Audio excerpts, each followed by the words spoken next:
Avevamo ragione noi dell'Italia dei Valori, finalmente la giustizia ha fatto il suo corso. Silvio Berlusconi è stato condannato a 4 anni di reclusione per frode fiscale. In un paese civile, e l'Italia deve essere un paese civile, le sentenze non si commentano, soprattutto quelle di terzo grado, ma si rispettano. Aggiungo, soprattutto da parte di chi è stato difeso dai migliori avvocati. Alla fine, se è stato condannato anche in Cassazione, probabilmente è perché il reato c'era, non perché c'era un complotto.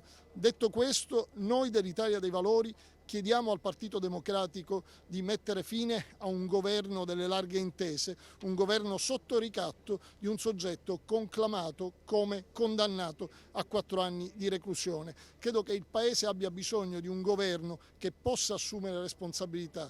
Fino ad oggi questo governo si è soltanto distinto per avere messa la patente a punti alle macchinette o non poter fumare nelle scuole. I cittadini italiani hanno bisogno di lavoro, hanno bisogno di non pagare più le tasse che pagano, hanno bisogno che la corruzione nel nostro Paese venga rimossa, e la corruzione non si può lottare se chi sta al governo è la prima persona che ha corrotto nel nostro Paese.